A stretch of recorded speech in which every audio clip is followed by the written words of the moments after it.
Here right now with Sue Danaher, president of the Digital Place-Based Advertising Association, the DP-AA, in her office. You're so kind to take a little bit of time to speak with us, DOOHSocial. I wanted to ask her, starting off with a couple of different questions. First question being, we define DO as digital out-of-home, an umbrella, with a lot of different overlapping and converging now sectors of mobile, kiosks, digital signage, and the media that goes on them. But you guys deal specifically with digital place-based media, and I want you to talk about a little bit of the difference, because sometimes people throw around both terms and they're not the same thing. So could you kind of explain how you guys take digital place-based media and how that makes it easier to talk to brand managers and marketers? Yeah. Well, there's some important differences between digital place-based media and DO. The first thing to know is that digital place-based media is a segment of DO, so it is part of digital out-of-home, in that we have screens that are indeed out of the home, and they're in places.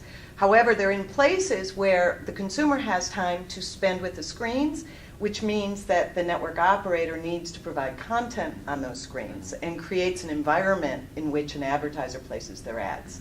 That is a critically important difference than digital out-of-home, at least in terms of static out-of-home. Okay. And so there's a context that happens in these different places, because one of the things you mentioned was dwell time. Yep. Now, in these places, it's not going to be like in a transit center, in a place where there's just a screen, quick message. You're talking more about a place where the person actually has time with the screen. Right. So, in the back of a taxi cab. Okay. In an elevator going up and down. In an office lobby where you're waiting for an elevator. In a doctor's office when you're waiting to be seen. You could wait up to 45 minutes. Yeah.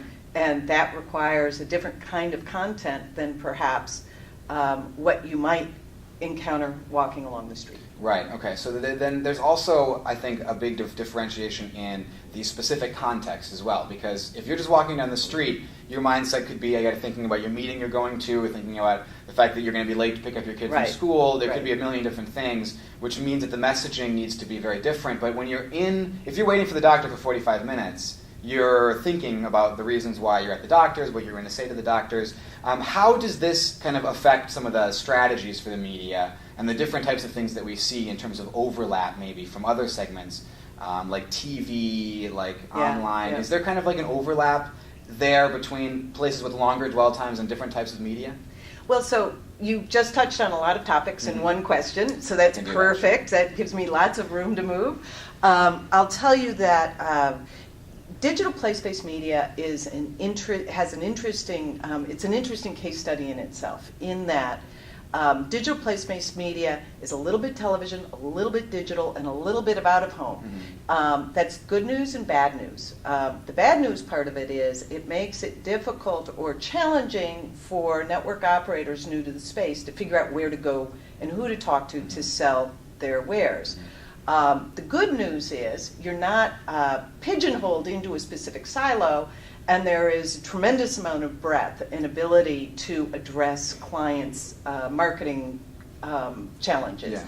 So when I say a little bit television, a little bit digital, a little bit of out-of-home, we have attributes of each of those media types. From a television perspective, like I mentioned before, we provide an environment for an advertiser in which to place an ad. That is a wonderful thing. Yeah. The second piece is digital, where many of our screens are addressable. They're interactive, so that there's a high degree of accountability in terms of the metrics that are available by virtue of frequently being digitally delivered. Yeah. So that's digital. And then out-of-home, there are a lot of attributes that are appealing in the out-of-home space, and particularly in that we're in places and are able to intersect with a consumer along their path to purchase. So from the point in time that they stand up from the couch in their living room to walking into the kitchen, opening up the fridge and saying, I'm out of milk, that's where the path to purchase begins. The moment that they recognize that there's a need, to the point in time that they reach for that product off the shelf. There's frequently a very long time frame in between those 2 points.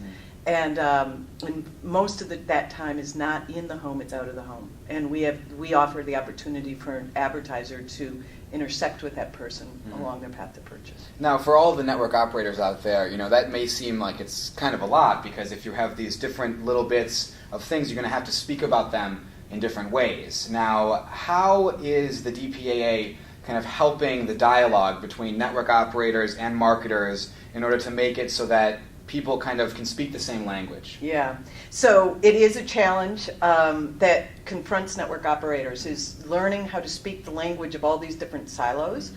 And there's one we didn't even talk about, which is media planners. So when you look at the advertising world and the ecosystem, we have media planners who operate at about 30,000 feet. They take their clients' objectives and they strategize on the best way to reach those objectives. They then allocate funds to the different silos. Digital, television, out of home, just as examples. Print, maybe, Sure. Other places as well. So what we do with our membership and our network operators is we help them understand what those languages are and how to speak them. So this year, just as a good example, we just started a whole passel of new committees to focus on this very issue. So we have one committee on strategic planning, one on television planning and buying, one on out-of-home planning and buying, and one on digital convergence. Each of those groups are taking on this very issue of the language that is spoken by the buyers or the planners in those realms, and the language and the needs of the network operators. So one example, the out-of-home group. And frankly, we have a lot of traction within the out-of-home world. Yeah. We've been doing business there for years.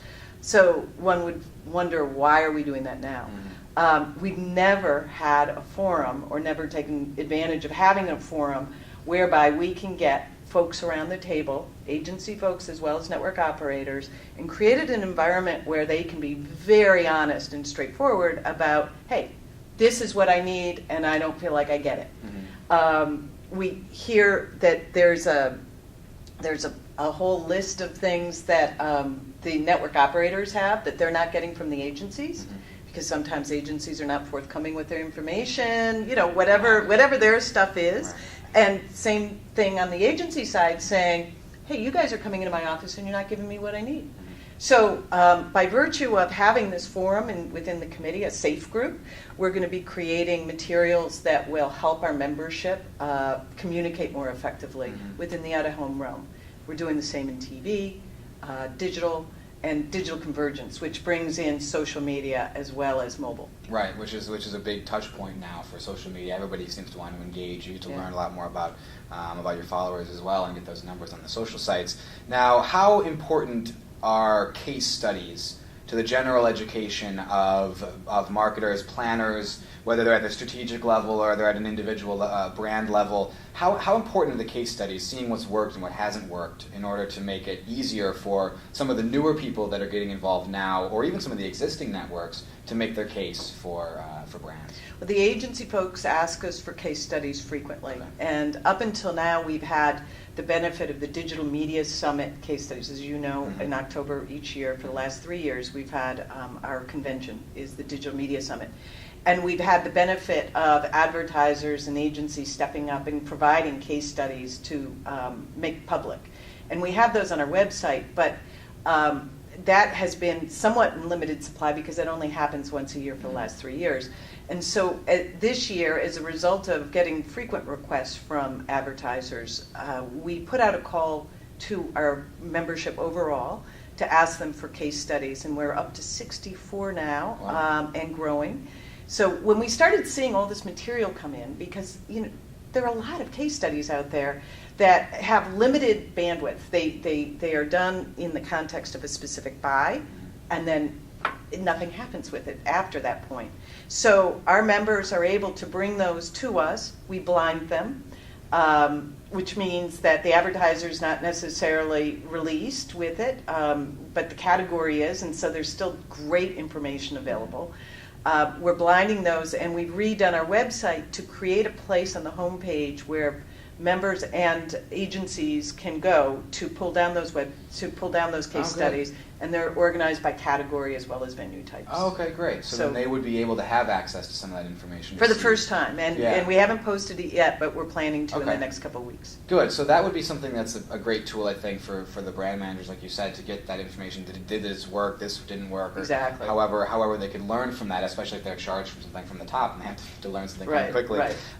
Now, one more question here for you before we let you go, and a little bit of a personal advice from you to some of the networks out there. Okay. A lot of networks are starting up, and there's a lot of new niches that are being explored, and these people want to go to advertisers. But what is the biggest step from getting the credibility to sit at a table with the brands and say, okay, let's talk about money? What needs to happen? What's the most important step that needs to happen before they could even get there? Credible metrics. Okay. And so something we took on at the Digital Place-Based Ad Association 2 years ago, when we got out of the gates, was to create audience metric guidelines to help network operators understand what they needed to do to develop credible metrics. Okay. And unless you have credible metrics, when you go to the table with an ad agency, it's tough to get the right price unless you can develop or show credible metrics. So my first suggestion is go get good metrics done on who your audience is. If you can get that under your belt, you have something to trade on, and you can be off to the races. Well, that's great. Well, listen, Sue, thank you so much for joining in. You can go to the DP-AA.org if you want some more information, learn a little bit more about what the DP-AA does, as well as look for some of these case studies, which are going to be coming live here pretty soon. So, Sue, thank you so much. Thank you, Tony. Really appreciate your time. It's a pleasure.